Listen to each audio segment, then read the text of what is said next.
Já, velkomin aftur. Hingað er kominn Daði Már Kristófersson sem fjármálaráðherra. Velkomin. Takk. Herðu, við sitjum hérna oft við rauðaborðið og það er verið að tala verkefni sem eru framundan. Já. Við erum með innviða skuld til margra ára. Það eru biðlistar barna eftir heilbrigðisþjónustu sem meðal annars var kosningamál hjá Viðreisn. Við erum með húsnæðiskerfi sem virkar ekki. Það er brotið niður svona félagslega stuðningskerfið á sínu tíma og það kerfi sem var til í staðinn þjónar ekki almenningi, allavega ekki tekjulágu fólki.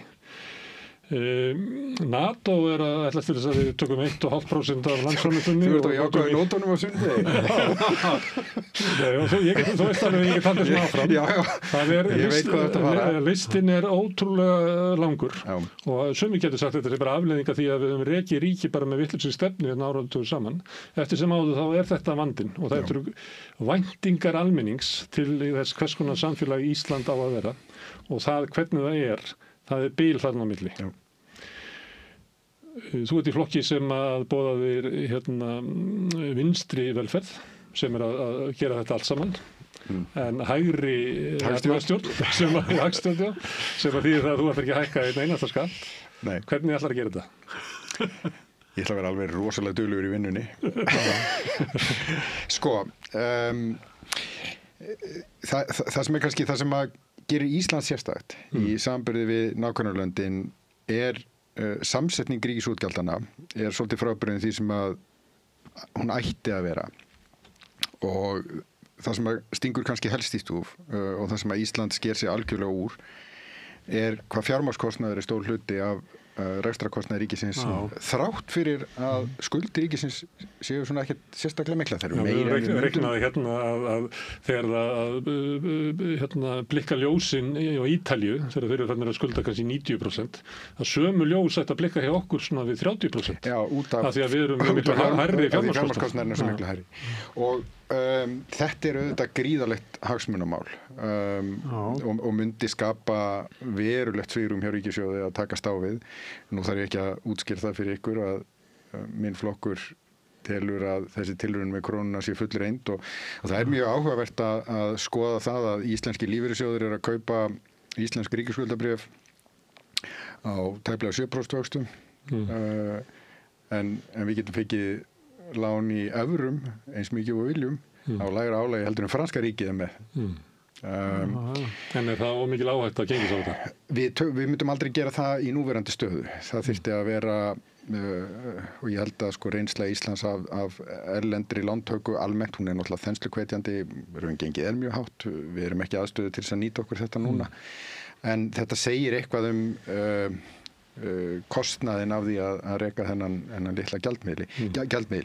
Nú vitið þau þetta jável og ég að ég ekki að fara að gera neitt í þessu og þessu kjörtímabili. Það eina sem stendur til að gera þessi þjóðaratkvæðagreiðsla hvort við ætlum að halda áfram viðræðunum.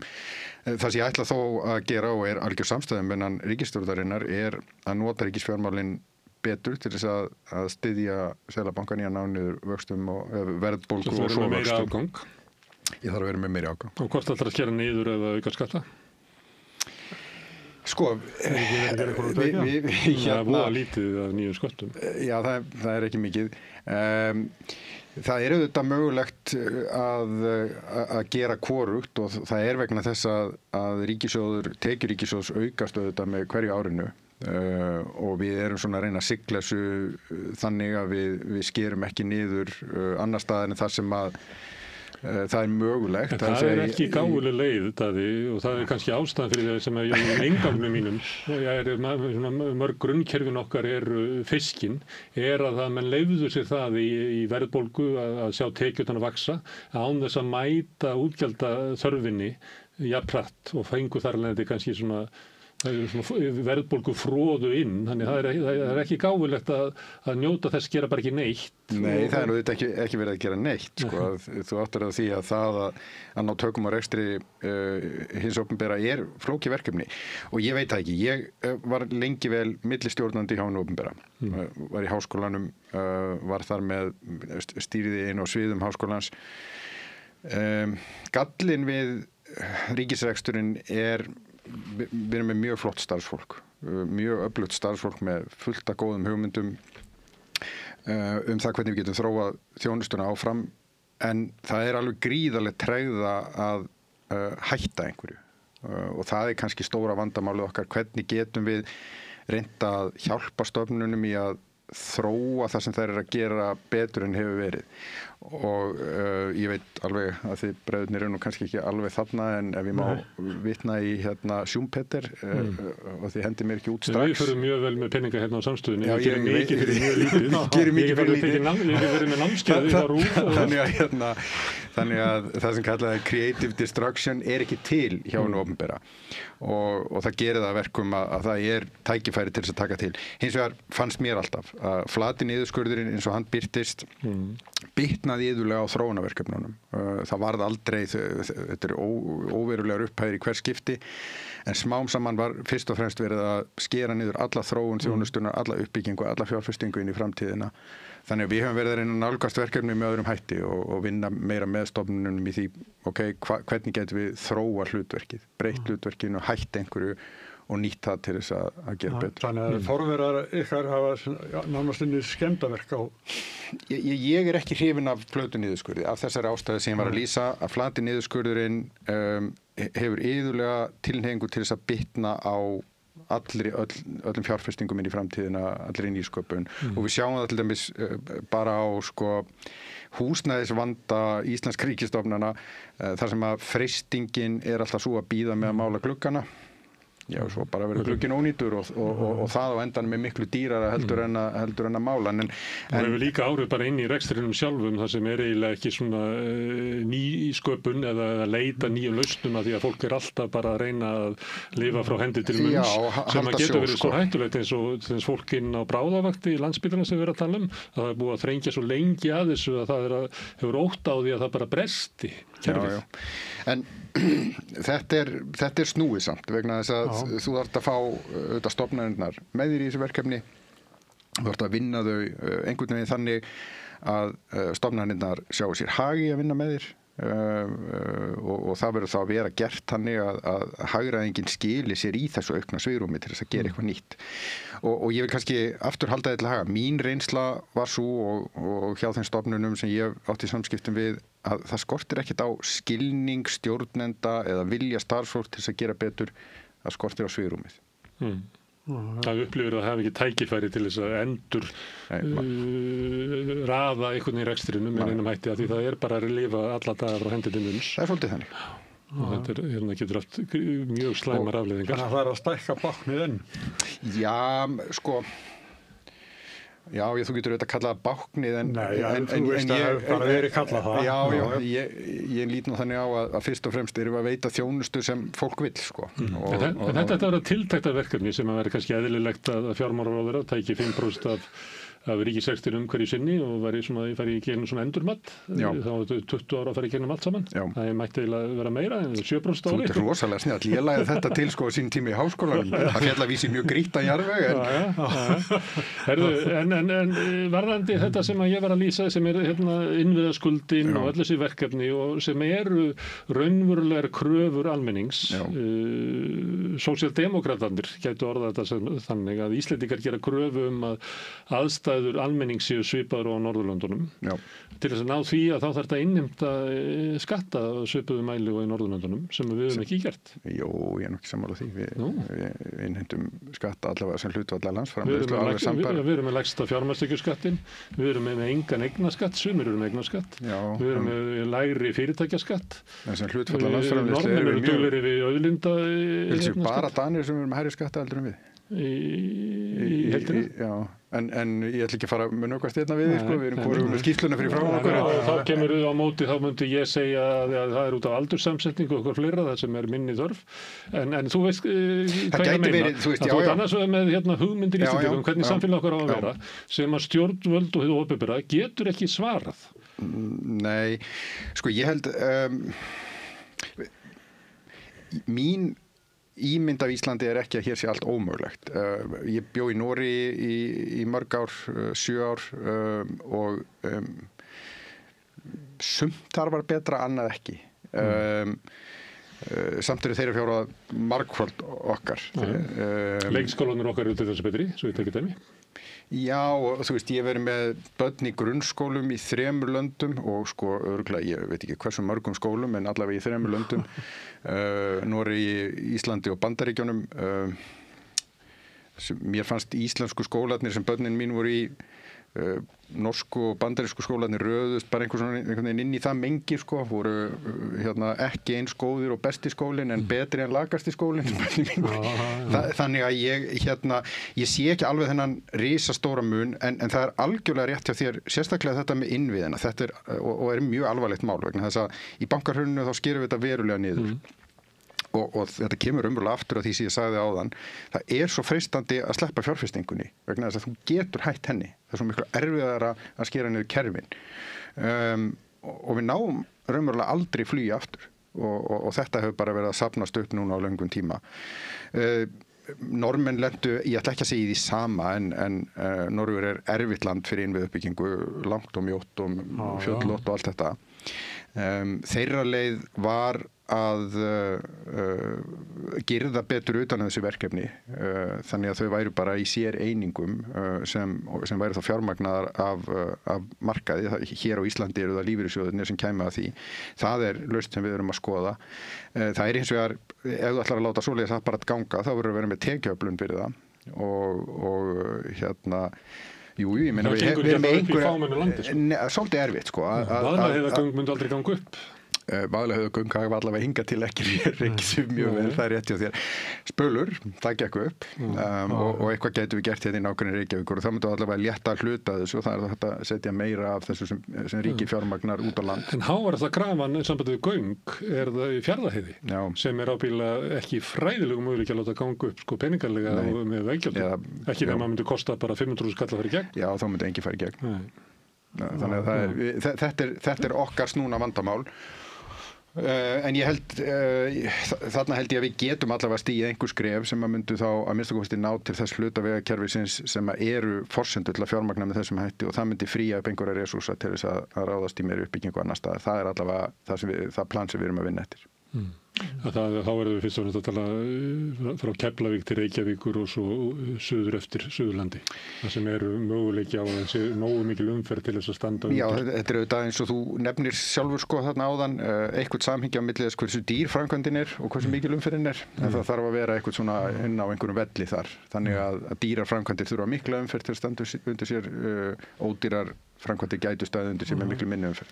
Einu sinni þegar það var eitthvað ammali í Héðinsfjarðarganga og þá lét ég blaðamenn hringja í íbúa sig hverju megin og breytingin sko fyrir eftir. Þá var kona sem sagði það að þetta var algjör lúxus.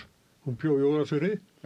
Þegar mikill snjór úti og ég nenni ekki að skafa, þá keyri ég bara upp í göng. Fræðir af bílnum. Já, fram og tilbaka og þá er þetta komið. Þá er það svo dýrasta rúðuskafa sem að getur. Já, en þú veist, ég er engi sérfræðingur í þessum byggðum. Færeyingar geta í fámennu landi borað allt út og suður bara. Já, en þú komið til Færeyja, gerir ég ráð fyrir. Færeyjar eru pínu litlar. Þannig að þó þeir séu miklu færri heldur við þá er þetta sko umferðar þéttnin þeirra er miklu hærri heldur nokkar en þetta er alveg rétt hjá þeir fara nú í eyjar sem eru mjög fáir mjög löng algjörlega og þá komum við aftur á þessu sem við byrjuðum að ræða áðan sem er að þessar framþungu framkvæmdir sem eru svo svakalega dýrar í upphafi og ábatnir skilur sér á löngum tíma þær eru viðkvæmar fyrir háum vöxtum því hærri vextir því erfiðar að réttla þetta svoleiðis. Þannig að, og ég fekk mjög mikinn áhuga á Færeyjum, þannig að ágættu kollegi minn Hans Ellefsen var aðstofamaður Högni Haudal og var svona, ég rætti heilmikið við hann færeysk efnahagsmál og þá er nefnilega mjög áhugavert að velta fyrir sér að sko Færeyjar eru utan Evrópusambandsins eins og við en inn í evrunni þá að þeir vilja ekki viðurkenna það að þá er sko danska krónan pegguð utan á evruna hefur ekki haggast áratugum saman og þeir sem eru svona hvað maður segja, krónu sinnaðistir á Íslandi vilja meina að þessi sveigjanleiki krónunar sé svo mikilvægur en hvernig fara Færeyingar að því með ennþá eina bara atvinnulífi heldur við að lifa bara fínu lífi og þið vitið, komast á upp með að gera hluti eins og boragöng. Þegar þeir leggja göng og ef þú ættir að gera? Það munar mjög miklu. Fjármögnun í evrum munar ekki miklu. Fjármögnun í íslensku eða fjármögnun í lokal gjaldmiðlinum þá munar mjög miklu. Ok, þannig að lausnin að taka upp evru, en þú ert ekki að fara að gera það eins og bendir á. Nei, þannig að ég verð að vera með annað plan. Þú getur heldur ekki verið hérna í þessari lobbyhljómsveit og við spilum blues og verðum alltaf að tala að þið langir meira til að spila Dixieland. Þú verður að spila hennar blues. Ég verð að spila blues. Hvernig þarf að leysa þetta með hérna þrefaldan fjármagnskostnað á við önnur ríki sem að þýðir það að við getum skuldað minna en önnur ríki? Já. Og gert minna. Og þar er þetta gert minna, því að það er mikilvægt náttúrulega ríki hafi sko möguleika á lántöku til þess að standa í fjárfestingum sem að byggja upp betra samfélag til lengri tíma. Já, en það er erfiðara fyrir okkur vegna þess að ávöxtunarkrafan okkar er hærri sem þýðir að ábatinn þarf að skila sér hraðar heldur en hjá sambærilegu landi sem ekki býr við þetta.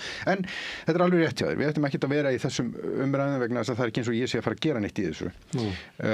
Þannig að það sem að við auðvitað höfum lagt megin áherslu á er að ríkið styðji Seðlabankann í að ná niður vöxtum og verðbólgu. Það hefur verið megin stefi hjá okkur að reyna að stilla ríkisfjármálin þannig af að þau séu ekki þenslukveitjandi.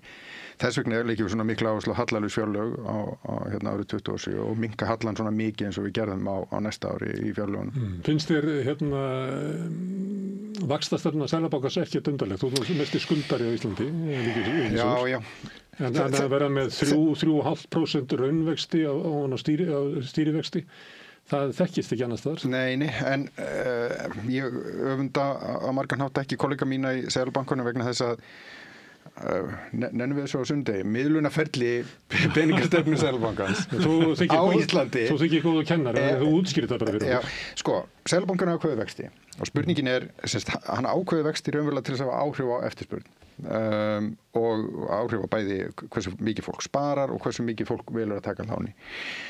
Þegar hann hækkar vexti þá er hann að reyna að hvetja fólk til þess að spara og fjárfesta ekki og draga þannig eftirspurn og hækka líka kostnað þeirra sem skulda. Miðlunarferlið er það hversu hratt hafa ákvarðanir Seðlabankans áhrif á vextina sem einhver þarf að borga í bankanum. Og á Íslandi er Yfirdrátturinn minn hækkar daginn eftir. Yfirdrátturinn hækkar daginn eftir, þannig að við strax áhrif... Nei, ok. Við getum rætt það líka á eftir. En húsnæðislánin, þau hækkast ekki neitt. Það tekur langan tíma og sko, ef þú ert með verðtryggt, þá er það fyrst og fremst verðbólgan sem hefur áhrif. Mörg af þessum verðtryggðu lánum eru bara með fasta vexti, þannig á endanum hefur ekkert áhrif nema bara verðbólgan, vaxta ákvarðanir Seðlabankans hafa engin áhrif á þau. Þeir sem eru með breytilega vexti, þeir eru ekki breytilegir í sama skilningi og þeir eru í Danmörku eða Noregi, þar sem þeir breytast bara mánuðin eftir að búið er að taka ákvörðun. Þannig að þá tekur langan tíma fyrir Seðlabankan og hann þarf miklu stærri skref til þess að hafa sömu áhrif á eftirspurn á Íslandi eins og lítið skref í Noregi getur haft á fjármagnskostnað og þar með eftirspurn þar. Og þetta er óheppilegt og þessi umfangsmikla notkun verðtryggingar á Íslandi er ekki góð. Hún er að einhverju leyti mjög dýr af því að svo er það hitt sko. Já, en sko hún er sett á þegar við erum í stórri tveggjastafa verðbólgutölu. Við höfum ekki séð svoleiðis verðbólgu mjög lengi. Og viðvarandi gengisfellingar og svona sem við höfum ekki séð í 15 ár. Og mikil óstjórn í efnahagsmálum. Ég er svona persónlega þeirra skoðunar að við þurfum að fara að venja okkur af henni. Það myndi vera, það sem er svo andstyggilegt er að það verður svo lítill hópur fyrir svo miklum áhrifum af ákvörðunum Seðlabankans og við við hljótum sem vitlaus hópur, Davíð, það er oft svona fólk sem skuldar mikið er nýbúið að kaupa sér húsnæði af hverju er það að bera verðbólgu kostnaðinn? Já, og ég og þú sleppum. Þú veist, hvaða sanngirni er í því? Þannig að ég held að þessu þurfum við að breyta. Svo er það líka annað að þessa miklu sveiflu sem við sjáum í fjármagnskostnaði, ég geti alveg setið hérna og búið til sögu sem væri þannig að hann skapar skortin sem síðan leiðir til mikilla hækkana á húsnæði sem gerir það verkum að við erum öll að taka þátt í einhvers konar kynslóðalotteri á Íslandi. Eldri bróðir hans pappa, tengdaforeldrar mínir, þau unnu Pabbi og mamma þau töpuðu. Þetta þýddi að kona mín fór oft til útlanda sem barn, ég fór aldrei. Ekki það ég sé eitthvað bitur, en þetta er bara ekki sanngjarnt. Það sé þannig 85 frábært að kaupa sér, 2005 ömurlegt að kaupa sér, 2015 frábært að kaupa sér, 2025 hræðilegt að kaupa sér. Ég meina, og þetta hefur áhrif yfir alla ævina, sko. Þannig að ég held að þarna síðan þurfum við að stíga einhver skref. Hvert var hugtakið þarna með hversu langa tíma tekur að láta hækkun vaxta bíta? Miðlunarferli peningastefnunar. Miðlunarferli. Sko, ég geti sagt að þetta gengur erfiðlega hjá honum Ásgeiri út af þessu. Að það og hann bara raunverulega að reyna að taka peningur umferð til þess að auka sparnað eða svo þið fari ekki út í eyðslu og þenslu. Hann Daði í fjármálaráðuneytinu, hann hefur sömu tæki, hann getur bara lagt á hærri skatta og hann getur gert það sanngjarnt. Hann getur hækka skattan á þeim sem hafa mest umleikis og ættu að bera verðbólgukostnaðinn. En finnst þér að ég ætti að leyfa Seðlabankanum að setja skatta? Nei, þú getur lagt á auðlegðarskatt til dæmis og tekið úr umferð peninga sem eru kannski langt líklegasti til þess að fara í einhverja eyðslu sem ekki endilega peninga þeirra sem skulda mest og eru nýbúin að kaupa eitthvað. Þeir eru ekki að fara kannski kaupa mestarlega þvottavél. Já, sagt, þetta alveg örugglega hugmynd. Ég get alveg svo sem sagt hvað ég myndi óttast við hana, sko. Ég hefði áhyggjur af því að menn myndi nota allar mögulegar afsakanir þá endalaust til þess að hækka skatta og það þannig ef þú skoðar þjóðarútgjöld ríkjana sem við viljum bera okkur saman við, að þá liggja þau á ótrúlega þröngu bili. Og það eru nokkra þjóðir fyrir neðan sem við viljum ekki bera okkur saman við og þeir sem eru með lægstu skattberarnar eru iðulega lönd með allt niður sig. Það eru fá lönd fyrir ofan sem við viljum bera okkur saman við heldur. Að það eitthvað svona, má ég sletta, sweet spot í svona almennri skattlækningu og Ísland liggur bara það nokkurn veginn í miðjunni, sko. Ég held að svigrúmið okkar til þess að hækka skatta viðvarandi sé minna en fólk heldur. Ég syns á endanum það þannig að við það bitnar á vilja fólks til þess að leggja sig fram og það flýr eitthvað annað með góðu hugmyndirnar sínar og fyrirtæki sín eða jafnvel bara fjölskylduna ef að því finnst skattkerfið ósanngjarnt. Svo sagt og einhver leyti gerðist það þegar auðlegða skattur var lagður á eftir en það var í mjög litlu mæli, sko. Já, en þú getur samt ekki neita því að þetta staðreyndin að bilið sem að ríkin sem við viljum bera okkur saman við liggja mjög þröngt. Skattbyrði í þessum löndum sem við viljum bera okkur saman við bara mjög svipuð. Munar það mjög litlu á efsta og neðsta. Og OECD gefur út tölur fyrir þetta á hverju ári. Og eins og ég segi, þeir sem við viljum ekki bera okkur saman við og við viljum alls ekki abba eftir, þeir liggja annarkvort langt fyrir ofan okkur eða langt fyrir neðan okkur. En getur líka verið að þau lönd sem eru með sambærilega hlutfall í skatta á þegnana að þau standi ekki fram fyrir svona eins miklum og knýjandi verkefnum og við. Já, það má auðvitað að einhverju leyti segja að sumt einstakt fyrir Ísland eins og Ísland mjög dreifbýlt land með og þar af leiðandi eru sumir innviðir mjög dýrir á Íslandi með við fólksfjöldan. Annað náttúrulega sleppum við. Ég heyrði að það var áðan verið að ræða uppbyggingu varna. Ísland hefur sloppið mjög ódýrt frá því. Já. En það svona hótunum að við þurfum að... Já, við erum ekki að færa, það eina sem við hefur verið rætt í íslensku samhengi 1,5% af landsframleiðslu. Hinn ríkin flest... 5% hjá þér af ríkisútgjöldum. Þegar við tölum oft landsframleiðslu, þá er ekki það minna á það með að þú ættir að vera í þessu sweet spot að þá þetta 4,5% af ríkisútgjöldum. En hinn löndin að tala kannski eitthvað svona eins og 5% af landsframleiðslu og að fara úr kannski tæplega 2 upp í 5. Þannig að það eru margir sem standa núna frammi fyrir svona innviða skuldum sem að við kannski munum ekki endilega standa frammi fyrir. Og málið til dæmis þetta með vegakerfið.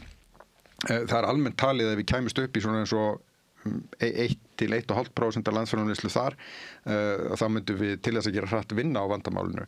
Það algjörlega gerlegt. Já. Nú borgum við þetta. Já. Ég borga mánaðarlega. Er þetta rafmagnsbíl? Já. Það alltaf leið, sko. Já. það samt ódýrara sko. Þetta 1,5% þótt að sé minn en aðrir, að þá frammi fyrir innviðaskuldinni og svona óleystum verkefnum. Það má vel vera að Íslendingar séu bara frekar en aðri þjóðir, að við verum bara lækka væntingar okkar til opinberrar þjónustu. Ekki, viltu taka út við það?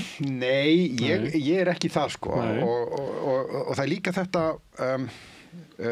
við erum á endanum ekki að þessu til þess að ég hafi vinnu eða þingmenn hafi vinnu, við erum að þessu til þess að veita þjónustu fyrir borgarana og það er í grunninn einhvers konar samfélagssáttmáli sem við leggjum mjög misjaflegan skilning í en við erum samt í grunninn sammálum. Það er til dæmis inn á Alþingi engin umræðum það hvort það eigi að vera gjaldfrjálst heilbrigðiskerfi eða menntakerfi eða að ríkið eigi að halda út í vegakerfi eða lögreglu. Ég hitti bandaríska konu daginn og hún sagði rosalega eru þið heppin að þið eru með svona miklu betra kerfveldinu við þið með flokk alveg bara frá því lengst til vinstri til lengst, þetta var vísu fyrir síðustu kosningar, lengst til hægri og geti bara valið alls konar og ég sagði sko, minn skilningur á okkar flokkakerfi er að við séum að rífast á svona breiðu sviði sem er allt vinstra megin við vinstra flokkin ykkar. Sko, við erum rosalega mikið sammála. Og það er ekki að heyra alveg í heitipottunum eða... Nei, en hvað er verið að rífast? Það er verið að rífast risastórmál. Sko... Já. Það verið að rífast við flytjum inn umræðu erlendis frá, við erum að rífast innflytjendamál og alls konar menningarstríð. Við erum náttúrulega að rífast það eru flokkar inn á þingi sem að telja að skattar séu í eðli sínu slæmir. Einstaklingar í flokkum inn á þingi sem telja það, ég veit ekki alveg hvort að flokkarnir myndu... Það var innflutt svolítið bandaríska umræðu að þessu leyti sem að ég held að við verum alltaf að hafa í huga að skattar í Bandaríkjunum merkja annað en hér, þar sem að þú færð miklu minni opinbera þjónustu fyrir skattarna sem þú leggja til. Þannig að þetta er eiginlega absúrt að flytja skattaumræðu frá Bandaríkjunum til Íslands sem að ég held ég sé engu takti við svona hugmyndir almennings þótt að fólk geti þetta upp. Þannig að það eru deilt ýmsa hluti. Já, ég ætla ekki að gera lítið úr því. Þetta er auðvitað alveg rétt. Við flytjum inn eitthvað af þessari umræðu.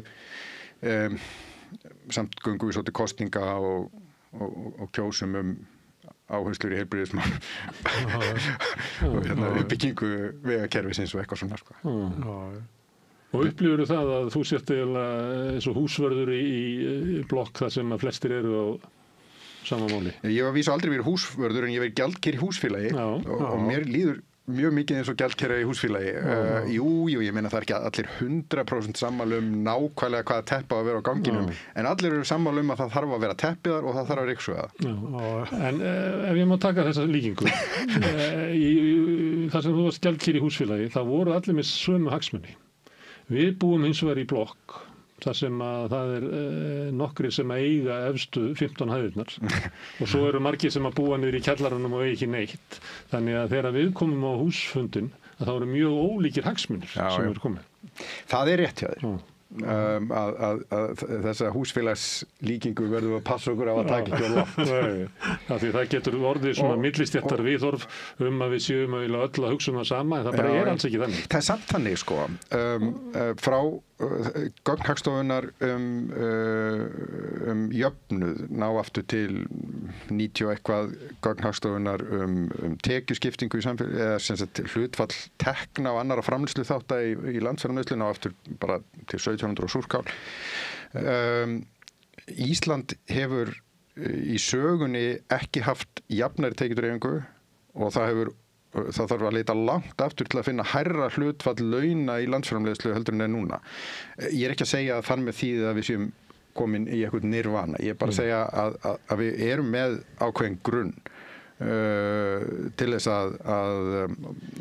og þess vegna held ég að við séum mikið að ræða teppi og séum í svona húsfélagspólitík og minna í þessari stóru sko svona hugmyndum. Þá kemur fólki úr kjallarann og segir að það má vel vera að þú finnir þetta í tölunum að sé meiri jöfnuður í atvinnutekjum. Hins vegar skiptir eignamunur meira máli núna og sérstaklega húsnæðismarkaði.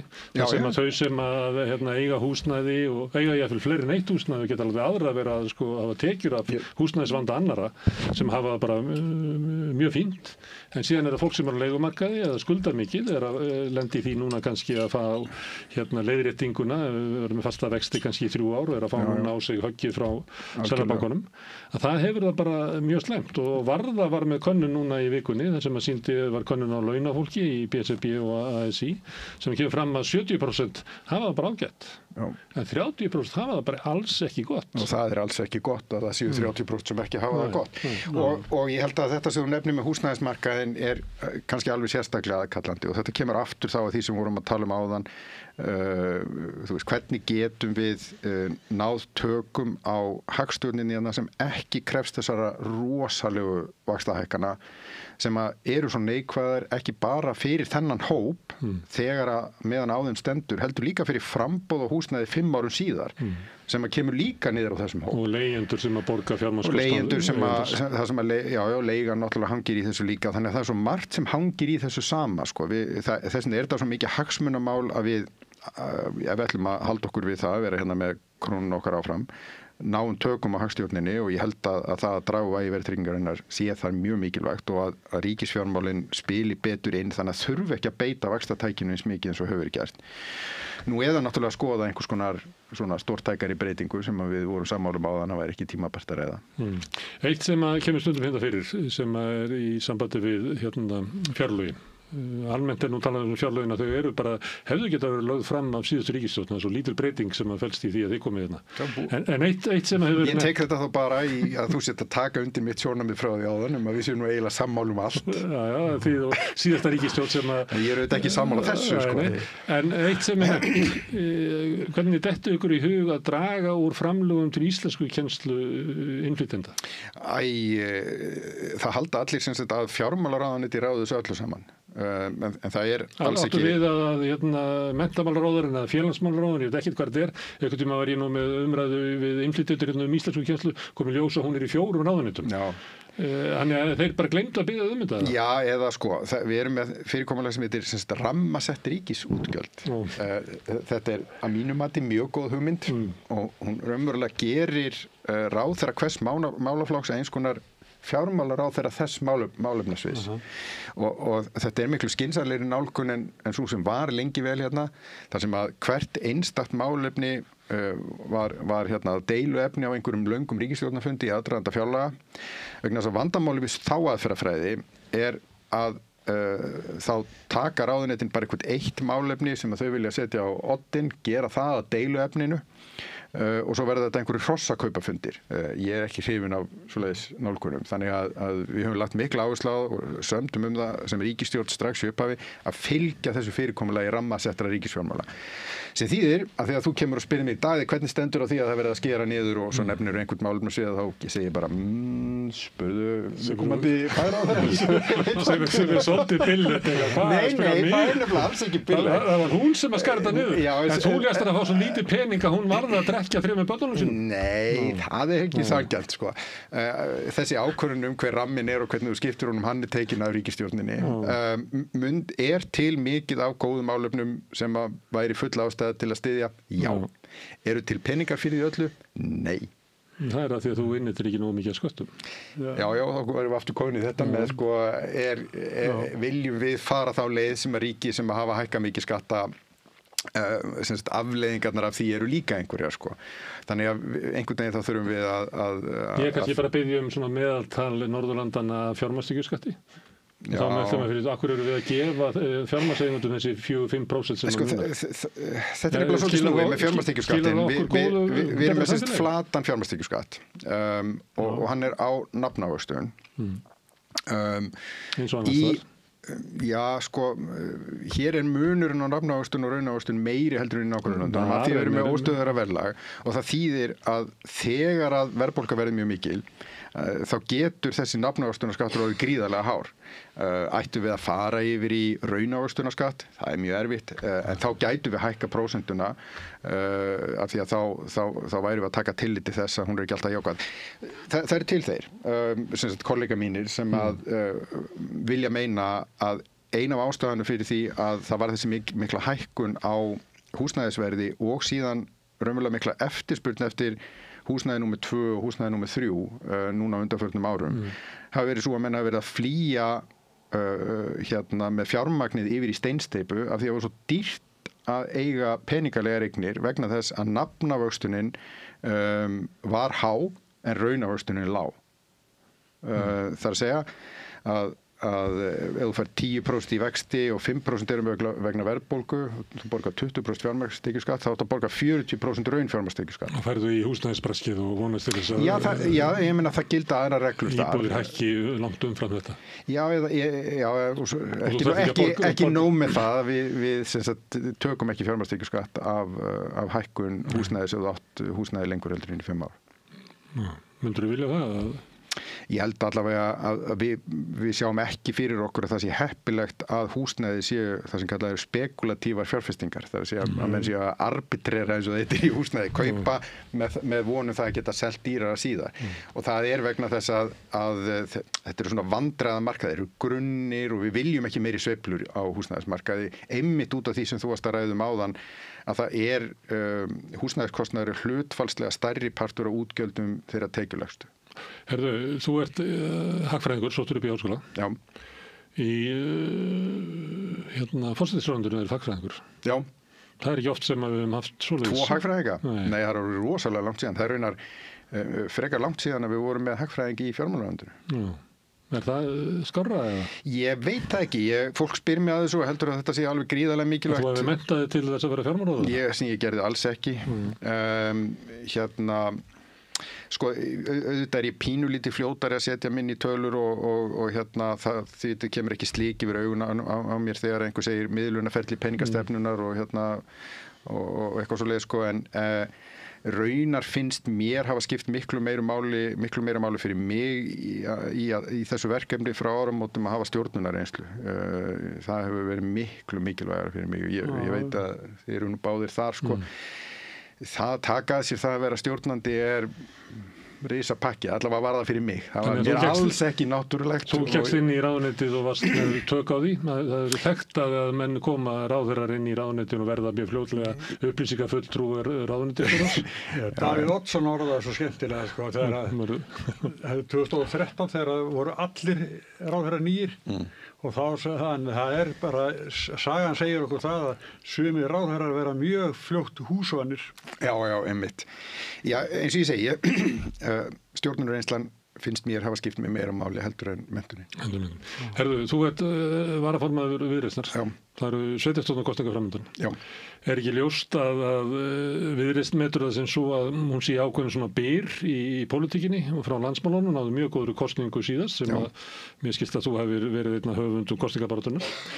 Er ekki ljóst að þið ætlið að bjóða fram undir eigin nafni sem allra víðast? Jú, við erum að vísu í mjög góðu samstarfi á mörgum stöðum og þar sem að það hefur gengið mjög vel þá gæti nú alveg verið að við heldum áfram í því samstarfi. Sveitarstjórnar eru pínulítið öðruvísi. Það er svona aðrar áherslur, önnur aðalatriði sem eru þar undir sem gera það verkum að munur milli flokka verður oft minni. Og þar sem að samstarfi hefur gengið vel að þá munum við örugglega halda því áfram en það er alveg örugt mála að við verðum víðar með eigin framboð. Og þið eruð í uppbyggingu af flokknum og þið ætluðu honum eitthvað. Sérðu fyrir þér að Viðreisn verði stærri en Sjálfstæðisflokkurinn? Mér finnst náttúrulega bara skrítið að sé það ekki sko. Ég veit það náttúrulega ekki. Þegar Benedikt Jóhannesson stofnaði flokkinn á sín tíma, ég verið semst með alveg frá upphafi umverulega frá því fyrir stofnfundin, að þá var hann að bjóða valkost sem að mér fannst ekki vera til staðar í íslenski pólitík. Mér hefur svona svolítið þótt íslensk pólitík á hægri vægnum snúast málamiðlanir milli sérhagsmunaafla. Fyrir mér er það algjörlega óásættanlegt. Við erum að þessu fyrir almenning. Það er þess vegna sem við erum, ég vil í betra Ísland fyrir börnin mín og alla aðra Íslendinga. En ég er auðvitað einn af þeim sem trúi að einkaframtakið spili þar mjög mikilvæga rullu. Þannig að mér finnst við auðvitað eiga ennþá meira inni. Það er ekkert leyndamál og mér finnast Mér finnst margt í pólitíkinni mjög skrítið. Ég get bara sagt það við ykkur, ég ekki efni í neitt frábæran pólitíkus, ég hef marg viðurkennt það. Þetta halda þig fram að þú ættir ekki að bjóða þig fram í næstu þingkosningum? Það langt í þær ennþá, þannig að ég held að við fyrir nú ekki að setja þá bónd út á þessum tíma en þetta Svo mun bjóða þig fram það, ég verður að segja þér það ef þú hefur mistað því, sko. Já, ok. Daði, þú segir hérna að tilsaflokkur sé ekki stærri en hann horfið þá kannski öfundaraugum á Samfylkinguna sem að Já, sko, Samfylkingin stendur fyrir svolítið aðra hluti og ég útskýra aftur. Ég kom, sem sagt, af hverju fannst mér ég vera landlaus þegar ég kom heim? Jú, það vegna þess að ég var náttúrulega búin að vera að fylgjast með norskri pólitík og þar allt annað landslag. Þar eru sósíaldemókratarnir sögulega gríðarlega sterkir og hafa verið áratugum saman. Ég hef sagt að þeir séu á margan hátt eins og sjálfstæðisflokkurinn hjá okkur, þeir eru svona valdaflokkurinn. Þar hægri flokkur sem allt öðruvísi heldur en sjálfstæðisflokkurinn. Að mínum mati miklu meiri prinsipflokkur sem að leggur áherslu á allt aðra hluti. Gæti orðað að hann svona þrengri og gætir svona hagsmuna hefðbundnari hægri sjónarmið á meðan að sjálfstæðisflokkurinn á rætir í miklu meiri svona fjöldahreyfingu og að sumuleyti skildar í sögu sinni mörgum svona populískum hægri flokkum. Miklu frekar heldur en hægri flokkarnir hérna. Þú ert örugglega miklu betur til þess fallin að greina þetta heldur en ég, þannig að ég segi bara já, örugglega. En hérna, já, þetta bara allt annað umhverfi. En sko, á sama tíma það auðvitað þannig að í þessum nágrannalöndum okkar hafa populistaflokkar verið að ná mjög góðum árangri og til dæmis hægri flokkurinn í Noregi beið algjört afhróð í síðustu kosningum. Þannig að við erum þar líka einhvern veginn á allt öðrum stað heldur en nágrannalöndin. En þið eru ekki að fara að elta þann vagn? Ó, Jesús, nei. En sem að sjálfstæðisflokkurinn, miðflokkurinn, flokkur fólksins geti verið til. En aðeins að því að Sigurður nefndi þetta með Samfylkinguna, nú er Samfylkingin eiginlega fengið allan þann meðbyr sem þessi ríkisstjórn hefur notið. Þið eru svona frekar að gefa eftir eða eitthvað er? Já. Að vísu það þannig sko að ég er búin að vera varaformaður flokksins frá 2021. Ég held að lengst af höfum við verið í svona 7,5 til 9,5% sko. Þess vegna spurði ég áðan hvort að þú vildi vera stór. Við erum held ég núna í tæplega 13 eitthvað svoleiðis. Þess vegna spurði ég áðan hvort að sko framtíðarsýnin væri það að þið væru skrýtni hægri flokkur sem vill ganga í Evrópusambandið eða hvort þið sjáu fyrir ykkur að taka yfir einhvern veginn svona sterkari stöðu á hægri vengnum. Náttúrulega þú spyrir mig, finnst mér við vera eini raunverulegi hægri flokkurinn af því að við erum þrátt fyrir allt með einhverja hugsjón sko og þú talar fjöldarhreyfingar og eitthvað svona sko eins og ég segi, mér veist íslensk hægri pólitík aðalega snúast einhvers konar hrossakaup milli sérhagsmunaafla sko og ekki beinlínis neina hagsmuni eða hugsjón. Mjög vel á þinginu í vor. Já, þú veist að svona menn gengu erinda einhvers. Þannig að ég hérna mér finnst eiginlega ekki hægt að líka því almennilega saman sko en jú, ég meina sko í fyrsta ræði ætla ég að segja, ég gleðst auðvitað yfir því hvað gengur vel og Kristrún Frostadóttir hún stendur sér frábærlega vel sem forsætisráðherra og það hefur verið mjög gott að vinna með henni og ég held að þegar kemur síðan að því hvernig flokkarnir kom út úr kosningum, ég held að margan hátt séu skoðanakannanir í þessari aðstöðu, þær eru mælingar á raunverulega viðhorfi til ríkisstjórnarinnar. Samfylkingin leiði það ríkisstjórn. Það er ekkit óverulegt að þið njóti kosa. Það er mjög erfitt að lesa í það. Fólk ofta að svara af svona temmilegu kæruleysi hvaða flokkar þeir eru. Ég vara fólk við að þeirra er engin svona sérstök spenna eða átök einhver tiltekið mál að draga of miklar ályktanir af skoðanakönnunum sko. Því stundum ertu spurður að þessu varst ekkert að hugsa þetta sko. Nei, ég held að fólk fjárfest ekki mikið í þessum svörum sko. En við fylgjumst stundum með þínir í þingi og þú ert ekki þingmaður, en kemur þar og ert að svara. Já. Og okkur finnst það skemmtilegt finnst það ekki skemmtilegt. Hann er svolítið svona eins og hann segi háskólakennari að tukta nefnir tilstundum. Ég var þingfréttamaður og þá fannst mér þetta sko þegar menn þurftu að fara upp í andsvar. Já. Að þá svöruður kannski spurningunni og héldu áfram til að klára tíma sinn sko. Já, ég get það aldrei. Nei, það er svo flott að þingmaðurinn nærvalla að búa til næstu sko í seindansvarið. Ég raunar var húðskammaður daginn í þingi fyrir það að hafa ekki nýtt ræðutíma minn og ég skildi alls ekki hvers vegna þingmennirinn sem kom eftir mér var svona mikið niðri fyrir ég áttaði mig á því að sá sem var á eftir honum á mælendaskrá var ekki stór út í bæ náði ekki að mæta á réttum tíma nei, ég veit ekki af hverju að halda áfram að tala og höfum ekkert að segja ég bara mjög samanlæg loksins kom einhver þingmaður sem að þannig að það var eitthvað sem sagði við að þú áttur að ræðutíminn þinn er fríð okkar ok Já. Þetta var eins og sagt við mig þegar ég var að vinna á Kleppi þá sagt, kom til mín að segja fjármálaráðuneytið frá þessu þá spurði ég hvað, ert þú aldrei veikur? Þá segi ég, nei, ég er bara blessaði með góðri heilsu og svona en þú áttur á því að veikindi þín eru aukavættirnar okkar Já, skilvirkur þetta getur alltaf átt við ekki að gera líka Takk fyrir að koma hingað og ræða við okkur pólitík og ríkisfjármál Takk og við þakkum náttúrulega öllu gestunum sem hingað komið sem eru margir, við erum búin að sitja hérna lengi á þessum sunnudegi Já, þetta nálgast 3 tíma hjá og það eru margir að núti sem hafa verið að hlusta og horfa sem hafa líka sitja lengi og við þakkum þeim því að þeir hafa breytt þessu samtali okkar í fjölmiðlun minni á að það eru þið hlustendur sem hafi byggt upp dreifikerfi okkar bara með að segja vinum og vandamönnum frá efni sem við sjáum hér og heyrið það er líka þið að sá hluti áhorfenda og áhorfenda sem hafa gerst áskrifundur sem knýja samstöðuna áfram ef þú vilt slást í þann hópa þá getur þú farið inn á samstöðun.is þann hnappur sem ástendur áskrift þar getur skráðið fyrir grunnárskriftir sem er bara 2750 sem mér er sagt að sé lægilega lágt verð með það efni sem við búum hérna til en ég held að bara áskökur njótið þess sem eftir helginni við munum koma hérna aftur á morgun klukkan 8 þá er það sagðar fréttir á samstöðunni